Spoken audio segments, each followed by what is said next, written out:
Bismillahirrahmanirrahim. Assalamualaikum warahmatullahi wabarakatuh. Selamat malam. Perkenalkan, saya Muhammad Gufron, mahasiswa Ilmu Pemerintahan semester 5 Fisip Unpad.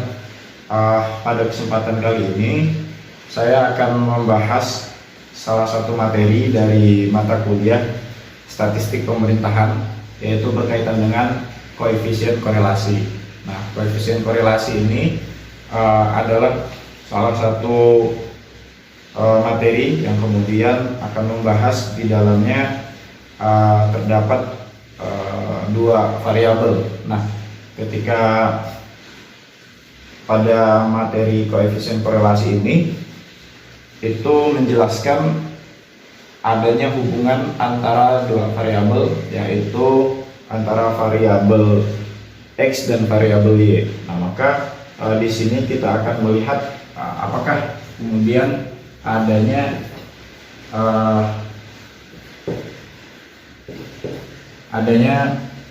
semacam korelasi antara variabel X dan variabel Y. Nah, namun kemudian yang perlu diperhatikan adalah bukan berarti kemudian salah satu variabel ini menyebabkan sesuatu ke variabel yang lainnya, seperti itu. Cuman memang kemungkinan ada hubungannya gitu ya, antara variabel X dan variabel Y. Contoh misalnya dalam tren pakaian saat musim panas. Nah, apakah kemudian tren pakaian itu dia dipengaruhi oleh cuaca panas? Kan juga belum tentu misalnya. Nah, ada hal lain, tapi juga bisa jadi kemungkinan seperti itu. Nah, dalam koefisien korelasi ini juga terdapat nilai. Nah, ketika nilai dia rentangnya dari negatif 0,1 ke 0, kemudian 0 sampai 0. Rentang nilai di dalam koefisien korelasi ini ketika dia lebih besar dari 0 dan rentangnya itu adalah 0 sampai 1,0, maka menandakan bahwa koefisien korelasi tersebut dari nilai yang dilihat, kalau dia pada rentang tersebut berarti dia punya hubungan yang positif. Nah, kemudian kalau dia lebih kecil dari 0 sampai negatif 1,0, maka dia sebaliknya punya hubungan yang negatif. Nah, apabila dia ternyata sama dengan 0, artinya dia tidak ada hubungan. Oke, baik teman-teman sekalian, selanjutnya ini berkaitan dengan rumus dari koefisien korelasi. Dia dilambangkan dengan R kecil. Nah, ada rumusnya adalah R kecil sama dengan N besar dikali sigma XY dikurang sigma X kali sigma Y. Nah, lalu kemudian dibagilah dengan akar dari N besar dikali sigma X kuadrat dikurang X kuadrat. Kemudian dia akan terpisah pengaliannya. Ini dalam akar ini terdapat dua penghitungan ya. Yang dalam kurung besar pertama, untuk kemudian dalam kurung besar yang kedua itu terdapat N besar kali Y kuadrat dikurang sigma Y kuadrat. Nah, biasanya untuk lebih mempermudah perhitungannya itu kita akan menghitungnya melalui tabel. Jadi kita bisa masuk ke contoh soalnya. Baik, setelah kemudian misalnya kalau kita mendapatkan soal, untuk kemudian memudahkan dalam menghitungnya, lebih mudah itu kita menggunakan tabel. Jadi di dalam tabel ini kita juga akan mencari nilai. Misalnya di dalam ini yang memang perlu kita cari, contohnya sigma XY gitu kan. Sigma XY berapa nanti total keseluruhan, kemudian misalnya X kuadratnya berapa, kemudian misalnya sigma X kuadrat itu misalnya berapa. Nah, itu yang kemudian akan kita hitung ya. Nah, seperti itu. Nah, baik, misal di sini nilai X yang ada angka 4, kemudian 8, kemudian 12, kemudian 16. Nah, lalu sedangkan yang Y 5, 10, 15 dan 20. Nah, ketika dia X kuadrat artinya ya 4 kali 4 berarti dia 16. Kemudian kalau 8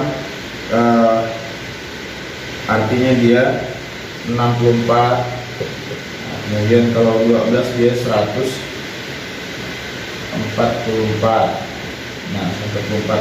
Nah, kemudian kalau misalnya dia yang 16 dia 256. Nah, lalu kalau Y kuadrat 5 kuadrat berarti 25. Kemudian 10 dia 100. Kalau 15 dia berarti 225. Lalu kemudian kalau dia 20 berarti 400. Nah, barulah kemudian berkaitan dengan X dikali Y-nya, XY-nya. Nah, untuk XY-nya artinya kita mengalihkan. Yang pertama 4 kali 5 20, kemudian 8 kali 10 80, kemudian 12 kali 15 180, kemudian terakhir 16 kali 20 dapatlah 320. Nah, ini semua nanti kita akan mencari sigma X nya berapa, sigma Y nya berapa, sigma X kuadrat berapa, sigma Y kuadrat berapa, sigma X Y berapa. Lalu kemudian kita masukkanlah pada rumusan yang ini. Oke, baik. Nah, coba kita masukkan dalam rumusnya ya. Nah, kemudian n nya itu kita angkanya adalah 4. Nah, lalu 4 itu dikali dengan sigma XY. Sigma XY artinya kita akan menambahkan keseluruhan yang ada di perhitungan XY. 20 tambah 80 tambah 140 tambah 320. Nah, itu dapatnya sama dengan 600. Nah, artinya XY nya adalah 600. Nah, lalu kemudian dikurang. Nah, dikurangnya artinya menjadi sigma X dikali sigma Y. Nah, berapa sigma X? Sigma X 4 tambah 8 tambah 12 tambah 16 sama dengan 40. Nah, kemudian sigma Y nya berapa? 5 tambah 10 tambah 15 tambah 20. Dapatlah dia sama dengan 50. Oke. Lalu kemudian barulah rumusan selanjutnya. Ini kurung yang pertama 4, kemudian dikali sigma X kuadrat. Nah, sigma X kuadrat kita tambahkan keseluruhan, dia dapatnya sama dengan 480. Nah, lalu kemudian 480 itu akan dikurang dalam kurung X kuadrat. X kuadratnya sigma X kuadrat. Sigma X kuadratnya itu 40 kuadrat. Nah, baru kita kurung lagi 4, lalu dikali dengan sigma dikali dengan apa namanya sigma Y kuadrat, maka dia dapatnya dari penjumlahan Y kuadrat ditotalkan seluruhnya 25 tambah 100 tambah 25 tambah 400, dapatlah dia 750. Lalu kemudian dikurang dengan Y kuadrat, artinya sigma Y kuadrat 50 pangkat 2 Nah, baru kita hitung keseluruhannya, artinya R sama dengan, nah setelah dihitung berapa 40 kali 50 misalnya. Setelah dapat barulah kita kurangkan 4 kali 600 kemudian dikurang 40 kali 50, itu dapat hasilnya adalah 400. Nah, lalu kemudian sedangkan 4 kali 480 kemudian dikurang 40 kuadrat, itu hasilnya adalah 17,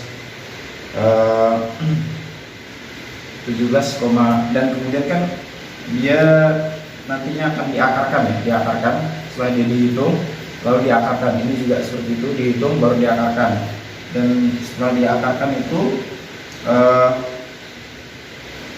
hasilnya adalah 17,89 dikali 22,36.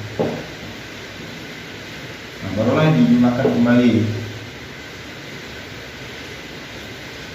Maka Maka setelah dijumlahkan kembali 400 dibagi 17 kali 89 22,36 kita kalikan.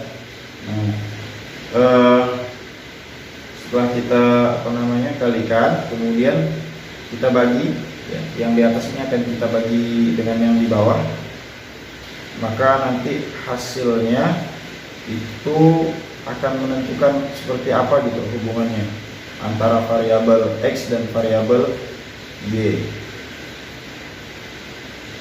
Nah, kalau kita hitung sebenarnya dia dapatnya itu 400,00. Artinya ini bisa kita bulatkan jadi 400. Ini 400,00 sekian sebenarnya. 0. Nah, kita bulatkan jadi 400, berarti hasilnya sama dengan 1. Nah, kalau dilihat dari sini maka dia punya hubungan yang positif antara variabel X dan variabel Y. Nah, itu yang bisa saya sampaikan untuk materi koefisien dan korelasi. Semoga bermanfaat. Akhirul kalam, assalamualaikum warahmatullahi wabarakatuh.